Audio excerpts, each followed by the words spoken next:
No? We're all done? Ah, yes. What are you working on now or next? Say again, sorry? What are you working on now? I think I can say I'm working on the follow-up to The Last Werewolf, actually. When I say working on, I mean sort of pacing around anxiously staring out of the window, but, you know, in theory, yes. Yes, sir. What made you think of doing a novel about werewolves? What would you consider this for the book? The honest answer is that, yeah, I think I'll just tell the truth. The honest answer is that, you know, the 7 novels that precede this one, all of which were sort of overtly literary novels, fared exactly the same, which was that not enough people read them and they didn't win anything.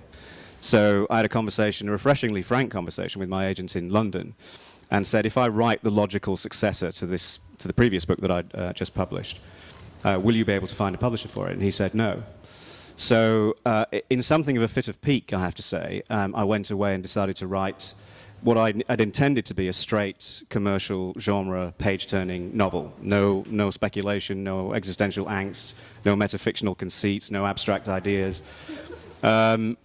But that's not the way it turned out. The fact of the matter is I can't help it. I mean, I'm interested in writing about love and sex and death and morality, cruelty and compassion. So I don't really think it would make much difference what I decided to write about in the first instance. That is the stuff that comes out. So it was kind of an accident, I suppose, is what I'm saying. It was a mercenary impulse that morphed happily into something that I felt more comfortable with. I wish I'd thought of it years ago, to be honest with you. Yes, sir. Yes. One has to wonder with how candid you are now and in the books, especially in I, Lucifer, what it is that you're keeping from the reader or the audience. So what is it from? Sorry, what is it that I'm keeping from? Yeah, it's fun and nice to see. Well, the honest answer or the pressure. He's saying you spilled your guts, so like, what is have I there got anything what's left? Not what's left, it's what happened. Oh, well, all of it. All of it happened. No, I mean, I don't have any choice. I can't write in any other way. If I wrote in another way, I don't think the books would get finished. It's as simple as that. It's necessary. It's what, I think it's probably what drove me to start writing in the first place. But I am running out of stuff, I've got to tell you. I mean, I need to go off and have another 5 years of complete debauchery in order to, you know, have anything left to write about. So I'm working on that, obviously. But yeah, I mean, that's it. If you're going to write, you've got to write sort of. I mean, you know, there's that great Auden poem where he talks about, called The Novelist, appropriately enough, and when he talks about really, if you're going to write novels, then you have to go after the whole human animal, everything, you know, warts and all. There's that great line about, you know, you must among the just be just, and among the filthy, filthy too. The filthy stuff I don't find so difficult. It's the just that gives me difficulty. But yeah, I mean, if you're going to do it, you know, do the whole animal. So that's the impulse behind that. Yes? Yeah, from the reading and what you just said, you have a lot of metaphysical and abstract ideas, but I also noticed there was a little bit of humor. Can we expect more humor as the reader goes along in the book? Certainly with the werewolf stories, yes. I mean, you know, the work that I've done so far divides pretty neatly down stuff that is dark and funny, as opposed to stuff that's just dark. So there'll be more funny stuff coming, yes, definitely. It's tough to write about werewolves without a sense of humor, so, you know. Yes, sir.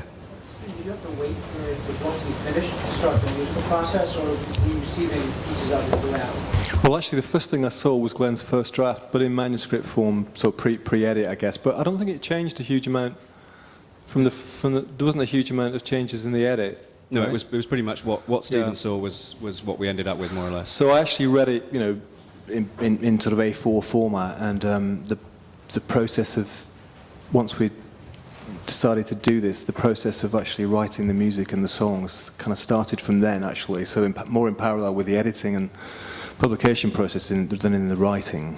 Although, of course, some of the themes were going on earlier. Yeah.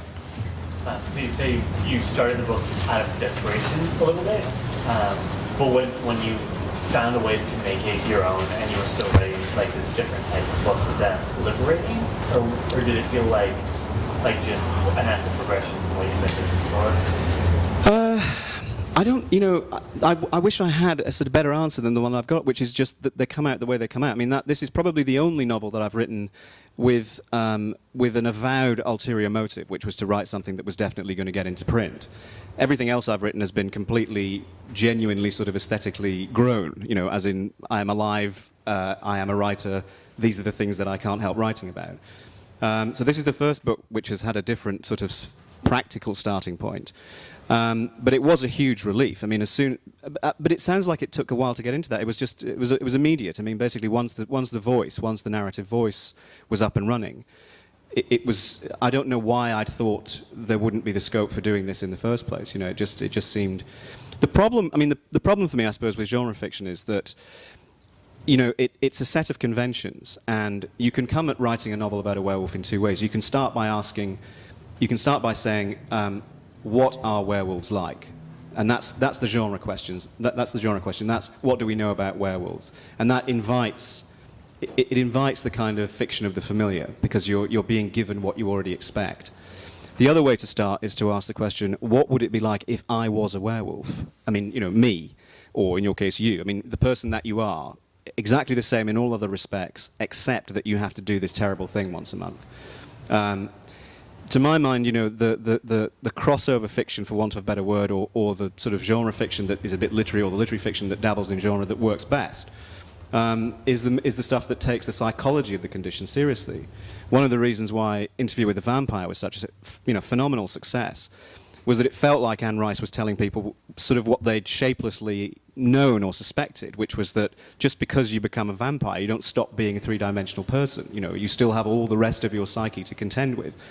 And I think that's the key. What keeps these figures fresh and what keeps this kind of material fresh is taking it seriously and saying, well, okay, suppose that was the case. Suppose you really did have to kill somebody once a month in order to stay alive. That's immediately, if you take it seriously, it's an interesting philosophical problem. It's an interesting moral problem. It's in very large letters. It's the same kind of moral problem that we have, in a much smaller way every day.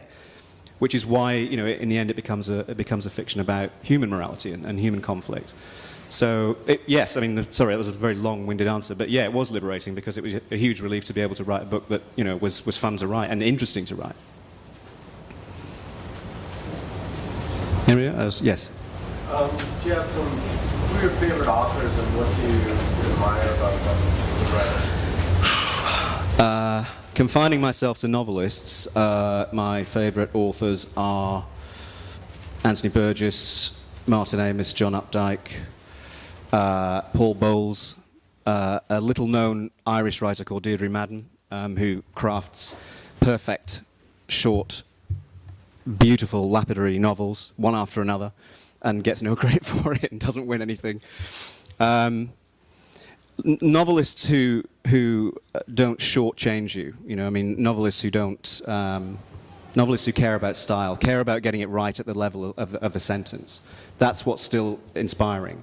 The process is, I suppose, the sort of industrial process, the book coming out, and all the things that when I looked forward to enormously when I first started, the thrill of actually seeing your book on the bookshelf. That's less of an issue now, although this is a beautiful book and I'm very excited to see it. What still turns me on is getting it right at the level of the sentence. That's the thing I still care about. So the writers that I've always gravitated towards, are the ones where every sentence you can tell they're working hard, not to give you something that you've seen before. It's got to be fresh, it's got to be new, it's got to be alive, vigorous. And all those guys are stylists. First and foremost, they're stylists. They are, they're complained about endlessly because they don't have enough plot. But I can live without that if the writing's good. But I was very conscious of that when I came to write this book, so I thought I'd better have a plot. Any others? We good? Okay. All right, thanks everybody for coming. Thanks to Stephen, thanks Kendall.